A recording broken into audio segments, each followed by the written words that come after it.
গেরুয়া শিবিরের প্রার্থী ঘোষণা হতেই ময়দানে সরজিৎ বিশ্বাস। গোয়ালপুকুর বিধানসভার নন্দঝাড় এলাকার দুর্গা মন্দিরে পুজো দিয়ে শুরু প্রচার। আজ গ্রামে গ্রামে প্রচার শুরু করেন, সাধারণ মানুষের সঙ্গে পরিচিতি হন। তিনি বলেন, সাধারণ মানুষ তার উপরে আস্থা এবং ভরসা আছে। তিনি জেতার ব্যাপারে 100% আশাবাদী। সর্বপ্রথম সকলকে নমস্কার। গোয়ালপুকুরের জনসাধারণ, দেবতুল্য সকলকে আমার বড়দের প্রণাম এবং ছোটদের ভালোবাসা।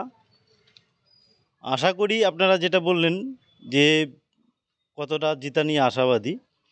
আমাদের ভারতীয় জনতা পার্টি বিশ্বের সবথেকে বড় দল। এই দল বিভিন্ন যে ভারতবর্ষে যে সমস্ত অন্যান্য রাজনৈতিক দল আছে তাদেরকে কখনোই কিছু মনে করে না। ভারতীয় জনতা পার্টি এরকমই একটা দল, সে সব বাধাকে অতিক্রম করে এগিয়ে নিয়ে যাওয়ার ক্ষমতা রাখে। তা আমাদের কোনো বাধাকে আমরা সেই কিছু মনে করি না। আমরা সামনের দিকে এগোচ্ছি। আমরা ঠিক আমাদের সেই গন্তব্যস্থলে পৌঁছেই আমরা দম নেব।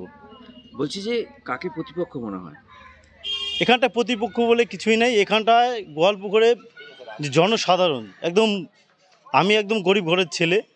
এই গোয়ালপুকুরে বিশেষ করে হাতে গোনা কয়েকজন একদম গরিব, যারা দুর্বৃত্ত, খুব খারাপ অবস্থার মধ্যে আছে, তাদেরকে চোখে ধুলো দিয়ে কিছু সংখ্যক মানুষ তাদেরকে ঠকিয়ে বছরের পর বছর রাজনীতি করে চলছে। সেই মুখোশ আজ খুলে গেছে। তাদের থেকে জনসাধারণ মুখ ফিরিয়ে নিয়েছে। এটা কোনো হবে না, কোনো সমস্যাই হবে না আগামীতে। যে রাজ্যের দায়িত্বে বিজেপির বর্তমানে কি বলবেন? গোয়ালপুকুর বিধানসভার সিট ঘোষণা হয়েছে এবং কতখানি সুবিধা করতে পারবেন আপনারা? নমস্কার জানাই আপনাদের সকলকে। উত্তর দিনাজপুর জেলার পক্ষ থেকে আমরা গোয়ালপুকুর বিধানসভায় আছি।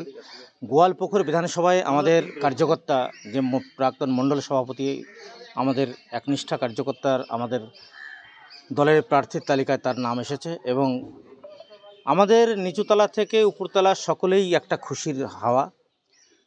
কে কোথায় কি বলছে আমাদের কিচ্ছু দেখার দরকার নাই। দল বিজেপি এবার ক্ষমতায় আসছে, কে এই দলে সামিল হবে, বিরোধীদের যারা আছে তাদের মধ্যে এটা লড়াই লেগেছে। এখনও আপনারা গত কয়েকবার ইলেকশনে দেখেছেন, সকলের আগে শাসক দল প্রার্থী তালিকা ঘোষণা করে। এবার দেখেন তো, প্রার্থী খুঁজে পাচ্ছে না। নিজে হেরো প্রার্থী 2 জায়গায় এখন ভয়ে কাঁপছে।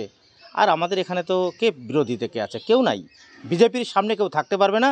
বিজেপি ক্ষমতায় আসছে, নিশ্চিত গোয়ালপুকুরবাসীদেরকে আশ্বস্ত করতে চাই যে আগামী দিনে আপনাদের ভরসা, আপনাদের বিশ্বাস নিয়ে আপনারা এখান থেকে পদ্মফুলকে নরেন্দ্র মোদীকে উপহার দেবেন।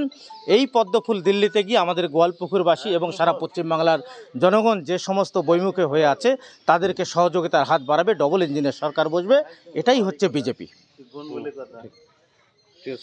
গোয়ালপুকুর থেকে দেবব্রত চক্রবর্তীর রিপোর্ট, কুলিক নিউজ।